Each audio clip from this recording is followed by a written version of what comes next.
देखिए बेटे, इसके बाद जो नया टॉपिक है उसका नाम है पोइजर्स फॉर्मूला।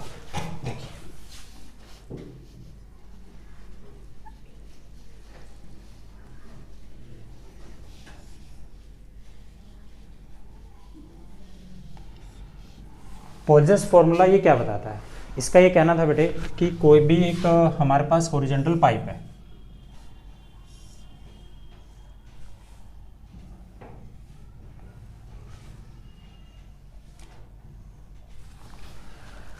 तो पोइजर्स फार्मूले को समझने से पहले हमें समझना है कि इस फार्मूले जो इसने अपना जो फार्मूला दिया, जो नेचर बताया, उस नेचर को समझने से पहले हमें ये समझना जरूरी है कि इसकी कुछ कंडीशंस थी। क्या थी? इसकी कुछ कंडीशंस थी। और वो कंडीशंस क्या थी? इसने बताया कि जो पाइप है जिसमें हम लिक्विड को फ्लो कर रहे हैं, वो पाइप कैसा होना चाहिए बेटे? हॉरिजॉन्टल पाइप होना चाहिए। This is suppose to be horizontal pipe. अब इसने बोला कि इस हॉरिजॉन्टल पाइप में से हम क्या कर रहे हैं बेटे? इसमें से लिक्विड फ्लो कर रहे हैं। ये सपोज टू बी, हमने लिक्विड को इसमें फ्लो कर दिया। तो इसका सिंपल से शब्दों में ये कहना था कि भाई हम यहां से लिक्विड, इस पाइप से लिक्विड को फ्लो कर रहे हैं। तो अगर हम इस लिक्विड को यहां से फ्लो कर रहे हैं तो उस लिक्विड के फ्लो का रेट क्या होगा? रेट का मतलब यहां से पर सेकंड में कुछ लिक्विड पास होगा, कुछ लिक्विड पास होगा। Volume of liquid per second में कुछ ना कुछ यहां से फ्लो करेगा। तो पर सेकंड में जो लिक्विड इस एंड से जितना पास होगा वो कितना होगा? वो किसने बताया मुझे? पोइजर्स ने बताया। बात समझ आ रही है बेटे बात? तो पर सेकंड में इस एंड से लिक्विड ज्यादा पास होगा, कम पास होगा, कितना पास होगा, वो पोइजर्स ने बताया। लेकिन उसकी कुछ कंडीशंस थी। पहली कंडीशन ये थी कि ये पाइप कैसा होना चाहिए? हॉरिजॉन्टल पाइप होना चाहिए। वो इसलिए हॉरिजॉन्टल पाइप लिया क्योंकि द इफेक्ट ऑफ ग्रेविटी सब जगह कैसा होना चाहिए? सेम होना चाहिए। बात समझ आ गई बेटे बात?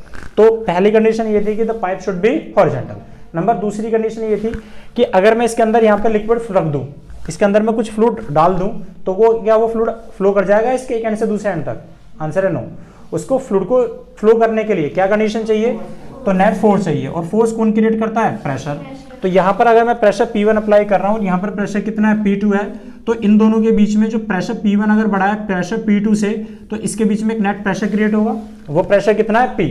और ये P प्रेशर क्या है? This is excess pressure inside the liquid. और वो एक्सेस प्रेशर क्या करेगा? इस जो फ्लूइड को यहाँ से यहाँ तक फ्लो करेगा। नहीं है समझ बेटी बात? दूसरी बात, ये जो लिक्विड हमने इसके अंदर लिया है, तो फ्लो कराने के लिए सबसे पहली जरूरत किसकी है मुझे? एक एक्सेस प्रेशर की। एक नेट प्रेशर चाहिए जो दोनों एंड पर क्या हो? डेवलप हो, जिसमें इस एंड पर प्रेशर कैसा अगर ज्यादा है, इस एंड पर प्रेशर कम है, तो लिक्विड कैसे फ्लो करेगा? इस डायरेक्शन में। अगर इसका प्रेशर ज्यादा है, इस एंड का प्रेशर कम है, तो लिक्विड कैसे फ्लो करेगा? ऐसे। तो जो नेट प्रेशर है वो प्रेशर क्या है? एक्सेस प्रेशर है जो इस लिक्विड के अंदर हमने डेवलप किया।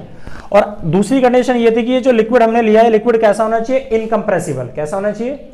अगर ये लिक्विड इनकम्प्रेसिबल है, इसका मतलब density liquid will remain same throughout the liquid. इस लिक्विड के अंदर मैं डेंसिटी की वैल्यू कहीं भी नहीं देखूंगा, तो डेंसिटी कैसी है? सेम है। और अगर डेंसिटी सेम है, what does it mean by? इसका मतलब क्या? लिक्विड कैसा है? इनकम्प्रेसिबल है। कैसा है? तो इसका मतलब ये जो लिक्विड है ये इनकम्प्रेसिबल लिक्विड होना चाहिए। लिक्विड इनकम्प्रेसिबल है तो प्रेशर की वैल्यू हर जगह कैसी रहेगी? Remain same. तो अगर मैं प्रेशर की वैल्यू यहां पर देखूं, एक्सेस प्रेशर की वैल्यू यहां देखूं, यहां देखूं, यहां देखूं, हर जगह प्रेशर की वैल्यू कैसी रहेगी? Remain same. नहीं है बेटे बात समझ में? तो पहली कंडीशन ये थी गुड़िया, the pipe should be horizontal so that the effect of gravity should be same. Number the second condition is that कि जो हम इस लिक्विड के पाइप के अक्रॉस जो हम एक एक्सेस प्रेशर डेवलप कर रहे हैं, उस प्रेशर की वैल्यू लिक्विड के अंदर सब पॉइंट पर इक्वली ट्रांसमिट होनी चाहिए, सब जगह प्रेशर सेम। और हमें पता है वो प्रेशर सेम तभी रह सकता है जब लिक्विड कैसा हो? इनकम्प्रेसिबल। अगर ये लिक्विड अगर ये ऐसा था और ये लिक्विड ऐसा दब सकता है, तो क्या होगा? उसकी डेंसिटी रिमेन सेम नहीं रहेगी। अगर ये लिक्विड ऐसा था और यहां से अगर मैं फोर्स लगाऊंगा तो सब पे फोर्स बराबर बराबर हो जाएगी। तो वॉल्यूम पहले भी उतना ही था, वॉल्यूम अभी भी उतना ही रहेगा, तो डेंसिटी में कोई चेंज नहीं आएगा। तो लिक्विड कैसा होना चाहिए? इनकम्प्रेसिबल होना चाहिए। It means the pressure effect of जो प्रेशर है will should be remain same throughout the pipe. इस पाइप के अंदर जो प्रेशर है उसकी वैल्यू रिमेन सेम रहनी चाहिए। नंबर तीसरी बात जो आपको समझनी है, वो तीसरी बात ये थी कि इसका ये कहना था कि जो लिक्विड पाइप की वॉल के साथ फ्लो करता है, ये जो पाइप है हमारे कंटेनर की, ये इस पाइप के अगलॉन्ग जो लिक्विड फ्लो कराएगा उसकी वॉल वेलोसिटी ऑलमोस्ट कितनी होनी चाहिए? 0। लेकिन जैसे जैसे हम इस पाइप से दूर की तरफ आगे की तरफ बढ़ते हैं, एक्सिस की तरफ बढ़ते चले जाते हैं, तो हम क्या देखते हैं? उसकी वेलोसिटी ज्यादा होगी। और फिर से जैसे पाइप की इसके अलोंग चलना शुरू करते हैं, वॉल के अलोंग, फिर से वेलोसिटी कितनी हो गई? 0। इसका मतलब वेलोसिटी जो है वो एक्सिस की तरफ, अगर मैं ये पाइप था, ये एक पाइप है, यहां से एक लाइन ड्रॉ करूं तो ये लाइन क्या कहलाएगी? उसकी एक्सिस ही तो कहलाएगी। तो इसका मतलब जो पाइप है उस पाइप की वॉल के अलोंग प्रेशर जो वेलोसिटी है लिक्विड की वो कितनी होनी चाहिए, 0। क्यों? क्योंकि आपको पता है जो वॉल है इसमें क्या होगा, तो आंसर है एडहेसिव की फोर्स लगी, एडहेसिव फोर्स स्ट्रॉन्ग फोर्स होती है जिसकी वजह से वेलोसिटी 0। और हमें पता है जैसे जैसे हम इससे नीचे की तरफ आएंगे यहाँ पर वेलोसिटी कैसी होगी, इंक्रीज। फिर यहाँ से फिर जैसे वॉल की तरफ जाएंगे फिर वेलोसिटी फिर डिक्रीज। तो एक्सेस की तरफ जो लिक्विड फ्लो करेगा उसकी वेलोसिटी कैसी होनी चाहिए, ज्यादा। और ये तभी तो हो सकता है तब ये लिक्विड कैसा हो, विस्कस हो, क्योंकि विस्कस फोर्स लगेगी लेयर के बीच में तो वो क्या करेंगे, एक लेयर दूसरी लेयर के रिलेटिव मोशन को अपोज करती है। और हम वो देखते हैं कि यहाँ पर अपोजिशन कैसा है, कम है, और यहाँ पे अपोजिशन ज्यादा होगा। नहीं है बात समझ में? तो देयर आर द 3 कंडीशंस। अगर ये 3 कंडीशंस आपने कंडीशनल फुलफिल कर दी तभी हम किसके बारे में बात करते हैं, पोइजलेस फॉर्मूले के बारे में बात करते हैं। The first condition is that the pipe should be horizontal so that the effect of gravity should be same. Number second, अगर मेरी हॉरिजॉन्टल पाइप है तो ग्रेविटी का इफेक्ट mgh कैसा रहेगा, रिमेन सेम। या h rho g उसकी value कैसी रहेगी, remain same. Number second condition ये है कि लिक्विड कैसा होना चाहिए, incompressible so that the effect of pressure, excess जो प्रेशर है, should be remain same throughout the liquid. And the third condition is that the velocity of the liquid along the pipe जो wall के साथ flow हो रहा है should be 0 and it should be higher at the axis. अब मुझे एक छोटी सी बात बता सकते हैं आप में से कोई एक जन, कि अगर मैं आपसे बोलूं कि अगर मैं एक छोटा सा गुड़िया एक यूनिट एरिया ले लूं, इतना छोटा सा मैंने एक यूनिट एरिया ले लिया और एक छोटा सा एक यूनिट एरिया मैंने यहां पे ले लिया, उतना ही बड़ा, जितना बड़ा ये एरिया है उतना बड़ा एरिया मैंने यहां पे भी ले लिया, तो किस एरिया में से 1 सेकंड में लिक्विड ज्यादा फ्लो करेगा, ये वाला बीच वाला या ये वाला? बीच वाला, क्योंकि इसकी वेलोसिटी ज्यादा है और इसकी वेलोसिटी कम है। एग्जैक्टली समझ में आ रहा है? अच्छा, तो इसका मतलब ये है कि यहाँ पर वेलोसिटी, यहाँ पर जो लिक्विड फ्लो करेगा पर सेकंड में वो ज्यादा होगा, यहाँ पर कम होगा, क्योंकि यहाँ वेलोसिटी ज्यादा है, यहाँ वेलोसिटी कम है। यही चीज को ध्यान में रखते हुए उसने पोइजलेस ने बताया कि भाई अगर लिक्विड मुझे इस वाले पूरे पाइप से पास करना हो, ये क्रॉस सेक्शन से पास करना हो, तो वो लिक्विड की वेलोसिटी, वो लिक्विड जो फ्लो करेगा उसका रेट क्या होगा, रेट मतलब पर सेकंड में जो लिक्विड फ्लो करेगा कितना, वो लिक्विड का वॉल्यूम कितना पर सेकंड में पास करेगा। क्योंकि हर लिक्विड की वेलोसिटी तो अलग अलग है भाई, इसकी अलग है, इसकी अलग है, इसकी अलग है, तो कोई इससे ऊपर वाले लिक्विड की लेयर वो कम पास होगी पर सेकंड में, अपना वॉल्यूम कम फ्लो करेगी, लेकिन जो बीच वाली होगी पर सेकंड में वॉल्यूम अपना ज्यादा फ्लो करेगी। तो वो कैसे निकालेंगे, तो उसे निकालने के लिए क्या बना, पोइजलेस फॉर्मूला बना। नहीं है बेटे जी समझ में बात, कि यहां पर अगर लिक्विड की वेलोसिटी ज्यादा है तो पर सेकंड में जो लेयर यहां से फ्लो करेगी उसका वॉल्यूम भी ज्यादा पास होगा, लेकिन यहां पर जो लेयर जिसकी वेलोसिटी लगभग बहुत कम है, ये वाला पर सेकंड में जो पास करेगा तो लिक्विड ना के बराबर पास होगा। तो मैं ये कैसे बोलूंगा, इस क्रॉस सेक्शन से, पाइप के क्रॉस सेक्शन से कितना लिक्विड का वॉल्यूम फ्लो कर रहा है पर सेकंड के अंदर, तो उसकी कैलकुलेशन मुझे किसने बताई, पोइजलेस ने बताई। और पोइजलेस ने ये बताया कि जो पर सेकंड में जो रेट ऑफ फ्लो होगा, रेट ऑफ फ्लो का मतलब समझ में आ गया बेटे, वॉल्यूम ऑफ लिक्विड फ्लो पर सेकंड, इसके लिए हम शब्द यूज करते हैं rate of flow, rate of flow. और रेट ऑफ फ्लो का मतलब यही तो होता है बेटे, वॉल्यूम ऑफ लिक्विड फ्लो पर सेकंड। 1 सेकंड में से कितना लिक्विड का वॉल्यूम, अगर 1 सेकंड में 10 लीटर वॉल्यूम पास हो रहा है और एक में 1 सेकंड में 20 लीटर पास हो रहा है, तो मैं बोलूंगा किसका रेट ऑफ फ्लो ज्यादा है, 20 वाले का ज्यादा है, 10 वाले का कम है। ये तो मतलब है बेटा इसका, दिस इज नोन एज का रेट ऑफ फ्लो। इसी को हम कहते हैं वॉल्यूम ऑफ लिक्विड पासिंग पर सेकेंड थ्रू द पाइप। नहीं है बेटे समझ? तो बस इन्होंने बताया कि जो ये volume of the liquid passing पर सेकंड है या रेट ऑफ फ्लो जो किसी भी क्रॉस सेक्शन से अगर मुझे निकालना हो, ये किन्हीं फैक्टर के ऊपर डिपेंड करता है। वो फैक्टर कौन से थे, तो इन्होंने बताया कि जो ये वॉल्यूम ऑफ लिक्विड पासिंग पर सेकंड है, दिस इज v अपॉन में t, इसको हमने एक सिंबल नाम दे दिया, दिस इज v। तो v का मतलब है वॉल्यूम ऑफ लिक्विड फ्लो पर second through the end of the pipe. नहीं है समझ में? उल्टा के दूसरे शब्दों में क्या बोल सकते हैं, it is the rate of flow. तो रेट ऑफ फ्लो क्या है, यही तो है। तो जब किसी के भी टाइम, किसी कोई चीज को भी हम टाइम के साथ में, टाइम से डिवाइड कर देते हैं तो वो क्या कहलाता है, उसका रेट ऑफ फ्लो कहलाता है। तो यह रेट ऑफ फ्लो, क्लियर की बात? तो जो इसने बताया कि जो ये रेट ऑफ फ्लो है, this is the volume of liquid passing पर सेकंड। 1 सेकंड में लिक्विड ज्यादा पास होगा, 1 सेकंड में लिक्विड कम पास होगा। इसने बोला ये डिपेंड करता है किसके ऊपर, तो आंसर है इस पाइप के रेडियस पे। इस पाइप का अपना कुछ ना कुछ रेडियस भी तो होगा यहां से यहां तक का, वो रेडियस कितना है, स्मॉल r। और किस पर डिपेंड करता है, इन्होंने बताया यहां से यहां तक का जो पाइप है, इस पाइप की कुछ ना कुछ लेंथ भी होगी, दिस इज लेंथ l। तो किस पे डिपेंड करता है? नंबर दूसरा प्रेशर ग्रेडियंट पे। किस पे? प्रेशर ग्रेडियंट किसे कहते हैं? Pressure per unit length. Number तीसरा किस पे डिपेंड करता है? तो आंसर है इसमें जो मीडियम है, इस मीडियम की विस्कोसिटी पे डिपेंड करता है। ये समझ में आया नहीं आया? क्लियर नहीं बात? तो किस किस पे डिपेंड करता है बेटा यहां से? तो V is directly proportional to किस पे? रेडियस, प्रेशर, और किस पे? This is eta. क्लियर? अब हमें ये नहीं पता कि ये वॉल्यूम ऑफ लिक्विड जो पर सेकंड में इस क्रॉस सेक्शन से पास होकर जा रहा है, ज्यादा पास हो रहा है, कम पास हो रहा है, हमें बता दिया इन फैक्टर के ऊपर डिपेंड करता है, लेकिन हमें ये नहीं पता कि सच में डिपेंड कर रहा है या नहीं कर रहा। तो हमें क्या करना है? इसका फॉर्मूला ड्राइव करना है। अब उस फार्मूले को ड्राइव करने में हमारे 3 मोटिव होते हैं। पहला ये पता लगाना है कि इसके ऊपर डिपेंड कर रहा है या नहीं कर रहा है। नंबर दूसरा, डिपेंड कर रहा है तो कैसे डिपेंड कर रहा है? किसके? तो डायरेक्टली प्रोपोर्शनल, किसके? इनवर्सली है। और नंबर तीसरा क्या? कितना डिपेंड कर रहा है, मतलब कौन ज्यादा इफेक्ट कर रहा है? जिसकी जितनी पावर होगी उतना ज्यादा इफेक्ट करेगा। और इनमें से कोई डिपेंड नहीं कर रहा होगा तो ऑटोमेटिकली उसकी पावर कितनी आ जाएगी? 0, मतलब उस पर डिपेंड नहीं कर रहा होगा। चलिए शुरू करते हैं। तो देखिए जी, तो ये क्या है? V volume of liquid per second. इस प्रोपोर्शन को हटा के हम एक कांस्टेंट लगाते हैं, दिस इज K। और ये क्या है? P अपॉन में L, और इसकी पावर P है। और ये कितना? This is radius. और P अपॉन में L, और ये कितना? ईटा। इस रेडियस की पावर हमने कितना मान लिया? A, और इसकी पावर B, और इसकी पावर C। इसे इक्वेशन नंबर फर्स्ट डाल दिया। और यहाँ पर इस पोइजनस कांस्टेंट की वैल्यू जो होती है वो होती है पाई अपॉन में 8।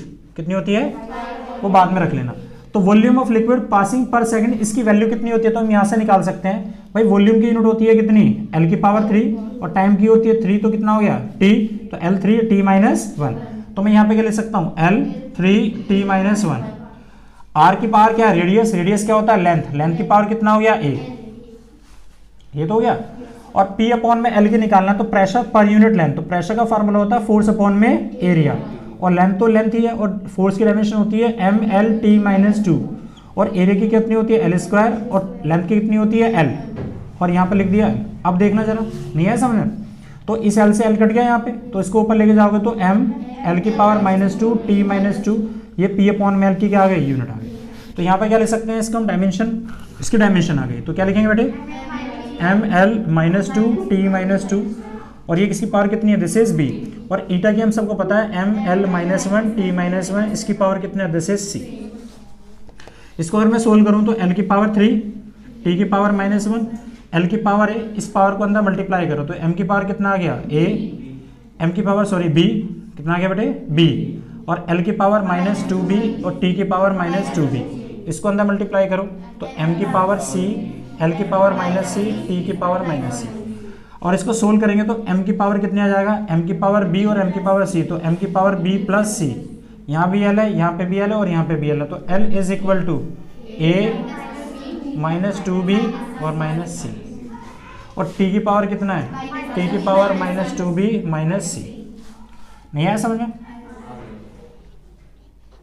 और यहाँ पर कितना है? तो L की पावर 3, और T की पावर माइनस 1, और M नहीं है तो M की पावर 0 ले सकते हैं। अब कंपैरिजन कर लो, आ रहा है इसमें? कंपैरिजन करना है, comparison of power LHS to RHS। नहीं बेटे समझे? तो LHS टू RHS, तो कैसे कंपेयर करेंगे? आपको पता है कि लेफ्ट हैंड साइड में भी M है और राइट हैंड साइड में भी M है, तो B प्लस C किसके इक्वल आ गया? 0। तो यहाँ पे क्या लिखेंगे? B plus C is equal to 0। इसी तरह से बेटे यहाँ पर भी L है और यहाँ पर भी L है, दोनों तरफ तो L है, तो कितना आ गया यहाँ पर? तो आंसर है A minus 2B minus C is equal to 3। इसी तरह से यहाँ पर भी T है और यहाँ पर भी T है, तो कितना आ गया? Minus 2B minus C is equal to minus 1। अब यहाँ पर इसको सोल्व करो। अगर मैं इन दोनों वैल्यू को, this is equation second, third और फोर्थ, अगर मैं सेकंड और फोर्थ को सोल्व करूं तो एलिमिनेशन मेथड से C से C एलिमिनेट हो जाएगा। तो कितना बचेगा यहाँ से? B में से माइनस 2B को माइनस करोगे तो minus B is equal to minus 1। तो minus B is equal to minus 1, minus से माइनस करेगा तो B इज इक्वल टू 1। तो B की वैल्यू 1 आ गई ना बेटे। इस B की वैल्यू अगर मैं यहाँ पे उठा के रखूंगा तो ये C की वैल्यू कितनी आ गई? C की वैल्यू माइनस 1 आ गई। और B और C इन दोनों की वैल्यू अगर मैं यहाँ उठा के रखूंगा तो A is equal to A minus कितना आ गया? 2B, माइनस आ जाएगा ना बेटे, तो कितना आ गया? माइनस का 2। और C कितना है? Minus minus plus is equal to 3। तो ये माइनस 1 आ जाएगा, ये उधर जाएगा, तो A की वैल्यू कितनी आ गई? 4। तो मतलब ए की वैल्यू कितनी है 4, बी की वैल्यू 1 और सी की वैल्यू -1। इन सब वैल्यू को पुट कर दो, पुट इन इक्वेशन फर्स्ट के अंदर, इसमें पुट कराइए।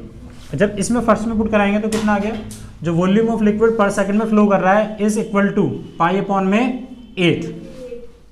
नहीं आया समझ में? के की वैल्यू कितनी है पाई अपॉन में 8, आर की पावर ए कितना है 4, तो रखिए जी आर की पावर 4, और पी अपॉन में एल इसकी पावर कितना है बी, और बी कितना है दिस इज 1, और उसके बाद कितना था ईटा की पावर सी कितना है -1।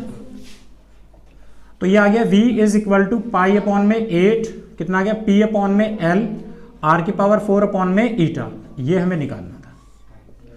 इस फार्मूले की अब इंपॉर्टेंस देखिए, ये फार्मूला में क्या बताता है, ये फार्मूला में बताता है कि जो रेट ऑफ फ्लो है ना, rate of flow, this is rate of flow, या जो वॉल्यूम पास हो रहा है पर सेकंड में इस क्रॉस सेक्शन से, वो ज्यादा होगा कम होगा, वो क्या है v है।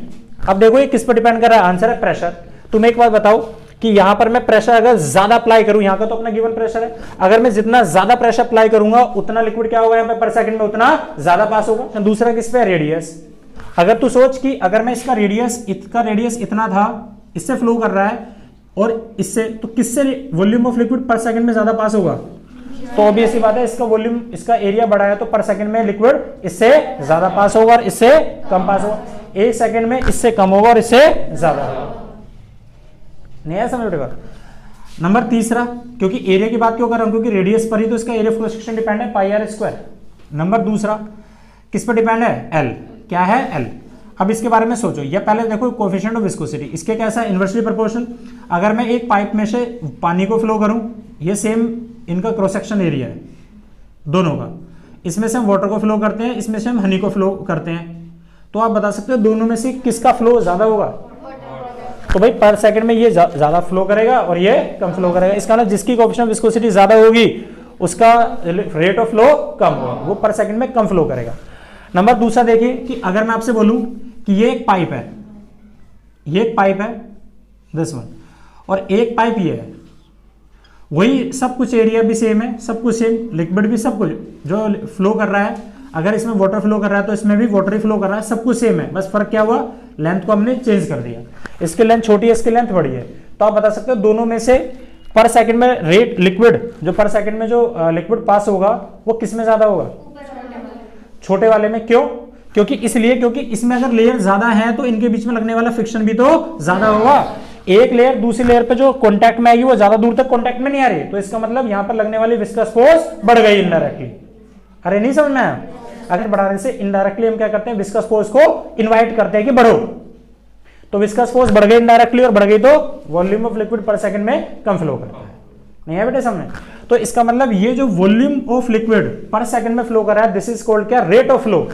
यहां से हम फ्लो कर रहे हैं तो हम देख रहे हैं यहां से लिक्विड निकले जा रहा है, तो पर सेकंड में जितना रेट ऑफ फ्लो है, पर सेकंड में जितना लिक्विड फ्लो कर रहा है वही क्या है, दिस इज नोन एज क्या, पॉइजनस फार्मूला। और वो कितना होगा वो इसने मुझे बताया, और वो किन फैक्टर के ऊपर डिपेंडेंट होता है, इन फैक्टर के ऊपर डिपेंड करता है। उसके बाद इसमें एक नया नाम आता है हम लोगों के सामने,